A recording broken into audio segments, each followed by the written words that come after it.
வணக்கம். இந்த வீடியோவில் 2026ஆம் ஆண்டு கூட்டுறவு வங்கியில் அடகு வைத்த நகைகளை இலவசமாக மீட்க முடியுமா, நகைக்கடன் தள்ளுபடி உண்மையான நிலவரம் என்ன என்பது குறித்து விவரங்களை பார்க்கலாம்.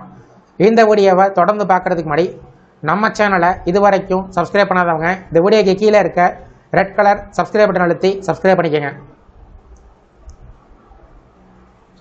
தமிழகத்தில் சட்டமன்ற தேர்தல் நெருங்கி வரக்கூடிய நிலையில் தமிழ்நாடு முழுவதும் உள்ள கூட்டுறவு வங்கி கிளைகளில் இதுவரை காணாத அளவில் பரபரப்பு நிலவி வருகிறது. அதிகாலை முதலே பொதுமக்கள் நீண்ட வரிசையில் காத்திருந்து நகைக்கடன் பெற முயற்சி செய்கிறார்கள். தேர்தல் அறிவிப்பு வெளியாகும் முன்பு எப்படியாவது ஒரு நகைக்கடன் வாங்கிவிட வேண்டுமென்று அவசரம் பலரிடம் தென்பட்டு வருகிறது. புதிய அரசு பொறுப்பேற்றவுடன் கூட்டுறவு வங்கியில் பெறப்பட்ட நகைக்கடன்களும் விவசாய கடன்களும் முழுமையாக தள்ளுபடி செய்யப்படும் என்று வலுவான நம்பிக்கை பொதுமக்கள் மத்தியில் பரவி வருகிறது. இப்போது அடகு வைத்தால்தான் பின்னர் ₹1 கூட செலுத்தாமல் நகையினை மீட்டுக் கொள்ளலாம் என்று கணக்கு பலரின் மனதில் தோன்றியுள்ளது. இதன் விளைவாக கடந்த சில நாட்களாக கூட்டுறவு வங்கியில் கடன் விண்ணப்பங்கள் மலை போல் குவிந்து வருகின்றன. வங்கி ஊழியர்கள் கூடுதல் பணிச்சுமையால் வழக்கமான பணிகளை மேற்கொள்ள முடியாத நிலை உருவாகியுள்ளது. ஆனால் இந்த நம்பிக்கை நிஜமாகுமா அல்லது பொதுமக்கள் பெரும் ஏமாற்றத்தில் சிக்கிக் கொள்வார்களா என்பது இப்போது எழுந்துள்ள முக்கிய கேள்வி. இது குறித்து பொருளாதார நிபுணர்கள் கூறுவது என்னவென்றால், கூட்டுறவு வங்கிகள் என்பது பெரிய தனியார் அல்லது தேசிய வங்கியை போன்று அதிக மூலதனம் கொண்ட அமைப்புகள் இல்லை. இவை சுழற்சி முறையில் இயங்கி வருகிறது. ஒருவரின் கடன் திருப்பி செலுத்தப்பட்டால்தான் அதே தொகை மற்றொருவருக்கு கடனாக வழங்க முடியும்.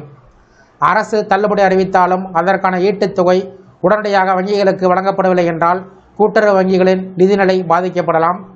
இதனால் உண்மையாக அவசர தேவைகளுக்காக கடன் தேடும் ஏழை மக்களுக்கு எதிர்காலத்தில் கடன் கிடைக்காத நிலை உருவாகலாம் என்று நிபுணர்கள் எச்சரிக்கையை விடுக்கிறார்கள்.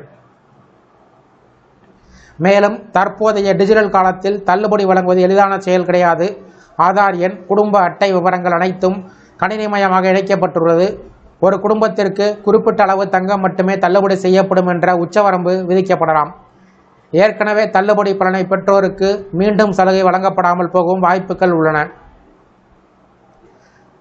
அந்தியோதயா ரேஷன் அட்டை வைத்திருப்பவர்கள் அல்லது வறுமை கோட்டுக்கு கீழ் உள்ளோருக்கு மட்டுமே முன்னுரிமை வழங்கப்படும் சூழல் உருவாகலாம். எத்தகைய நிலையில் வெறும் வதந்திகளை நம்பி புதிய கடன்களை ஏற்றுக்கொள்வது ஆபத்தான முடிவாக மாறலாம். ஒருவேளை நீங்கள் வாங்கிய கடன் தள்ளுபடி விதிகளுக்குள் வரவில்லை என்றால் வட்டியும் சேர்த்து அது பெரிய சுமையாக மாறும் அபாயம் உள்ளது. தேர்தல் கால வாக்குறுதிகள் கவர்ச்சியாக தோன்றினாலும் அதன் பின்னணியில் உள்ள நிதி மற்றும் நிர்வாக சிக்கல்கள் மக்கள் கவனத்தில் கொள்ள வேண்டும் என்பது சமூக ஆர்வலர்களின் கருத்தாக உள்ளது. எனவே புதிய நகைக்கடன் பெறுவதற்கு முன்பு உண்மையான தேவையா, திருப்பி செலுத்தும் திறன் உள்ளதா, வர இருக்கும் விதிமுறைகள் என்ன என்பதை முழுமையாக ஆய்வு செய்த பின்பு முடிவெடுப்பது சிறந்தது.